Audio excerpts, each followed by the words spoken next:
I'm Noel, I'm Jenny. And I'm Cole. and we're living overseas on a dime. That's our channel name. Thanks. So yeah.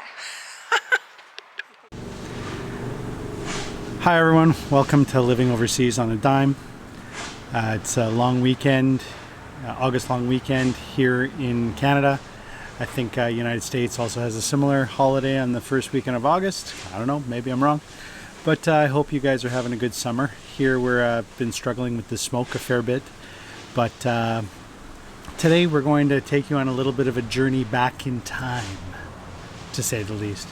We're going to talk a bit about our story and what exactly happened with us. Like, why on earth should you listen to this Noel guy and Jenny as to what to do in living your life? Well, definitely don't just take our advice for it. But you know what? Today I'll go a little bit into our story and how we have knowledge about living overseas and some of our background. Okay, so bear with me. We're going to do some time travel here. A little bit of H.G. Wells' Time Machine, for those of you who are familiar with some old books and still read and all that jazz. If not, just, listen to this old guy go on about stuff for a little bit here. So, about 2000, I think it was actually 98, Jenny and I first started living overseas. I got a scholarship to study in Taiwan, and we lived on and off in Taiwan for about 8 years total. We also spent time in Vancouver, a couple years there, and then a year plus in Montreal. So we've lived in a few places in Canada on top of Winnipeg. I also lived in Toronto for about 7-8 years when I was younger. So we have a fair amount of experience in living in different cities in Canada.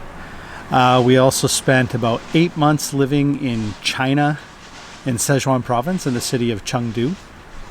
And if you consider a month stint in a place to be living, I know some vloggers do that, but we've lived in Indonesia as well as Thailand and Malaysia, which are places we really love to travel. And pretty much what we did is, when we were living in Taiwan for those 8 years off and on, I went there originally to study Chinese, and then we were also both teachers there teaching English. So we lived there, like I said, off and on for about 8 years teaching, but also throughout that time we traveled to China multiple times, Japan, Thailand, Malaysia, Bali, and also Indonesia proper. So we have a fair amount of experience in living and traveling in Asia. Not so much in Europe. Matter of fact, we've never been to Europe. We're hoping to change that in the near future.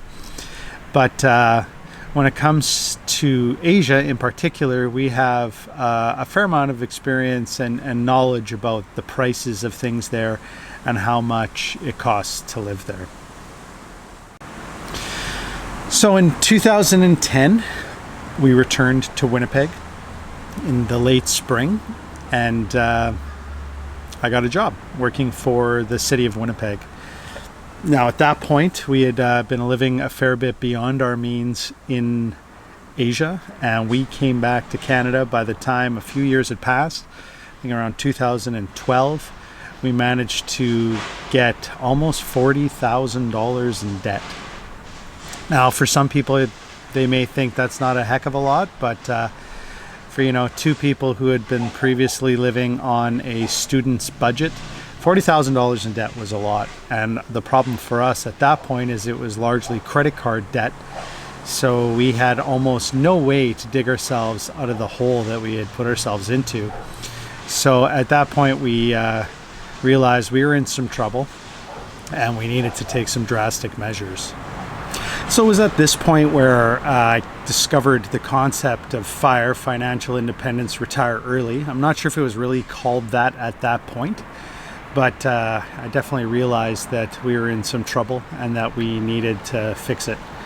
So we had a look around and managed to get our debt amalgamated into a single loan and changed the interest that we were paying from very close to 20% to around, I think, 5 to 7, I think it was 7% actually. So that worked out very well for us, and we just got really focused. We didn't really spend a lot on extra things. We learned to cook as much as we could, and Jenny got very, very good at honing her frugal ways, which had a lot to do with her going to thrift stores for clothing and figuring out ways that we could pretty much maximize the very small amount of money that we had, because although I had a city job at that point, it didn't pay much above minimum wage. So if we have a look at this graph here, this comes from way back when. You can tell it's a little worse for wear, but you can see at the top right here that it started at our $40,000 here. So right at the top was $40,000, and the date was March 2015. So this is around when we got quite serious, and you can tell that we just pretty much hammered away at it as much as we could. We took all of our tax returns, instead of using that as fun money, we just funneled it right into chipping away at our debt. And then you can see by the end of, well, not even, by November 2016 here, we managed to pay the whole thing off. Now, part of this too was that we had started to get an increased amount from my job pretty much around this time, 2015. My wage was slowly increasing. So by the time we hit around here, I was making, half decent money, and it allowed us to pay that off. However, at the same time, Jenny wasn't working, and she was just developing her small business. And in 2011, we had our son Cole. So it's not like we didn't have any of the financial stressors that your average family does have. And due to the fact that Jenny was staying home to take care of Cole, we didn't have the luxury of two incomes. So although my income was slowly growing, it wasn't in the six figures. So it's not like we were making an insane amount of money. We chipped away at that, and by the end of that period, we had paid it completely off. So next, what that did is that allowed us, when we had paid it off, we had got into a habit of using that money to go towards our debt that we owed. So this allowed us at this point to completely focus on our investments, which up to then were zero. We had nothing. And we focused very heavily, putting something like, I think, $3,000 or $4,000 a month into our investments, and just every single month being super strict and putting every extra cent that we could into our investment accounts.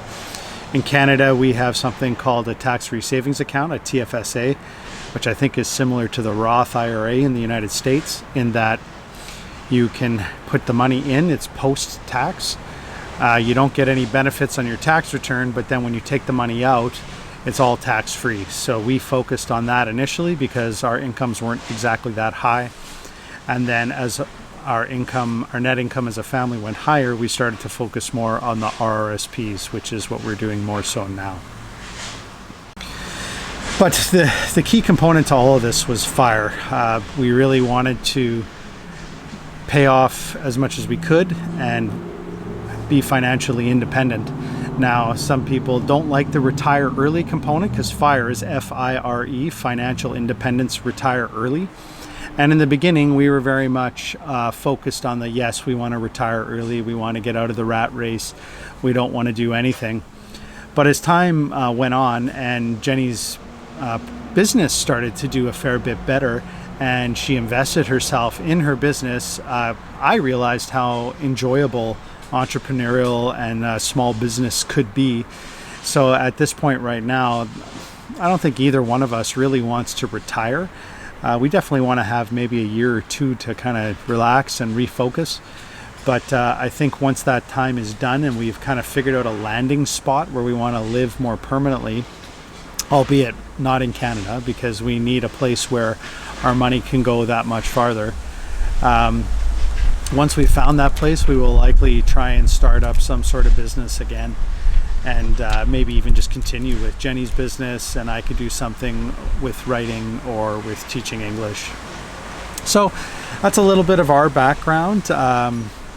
we'll go into a bit more of the details as to how we managed to pay off all that money in such a short period of time, because it really was a lot of focus. And some of the things that maybe we would get more regularly, like a nice cappuccino or something, we cut back on, and I was brown bagging it almost every day. So it's definitely not easy, but at the same time, it doesn't have to be something that you do for 10-15 years to get to that point, as we discovered.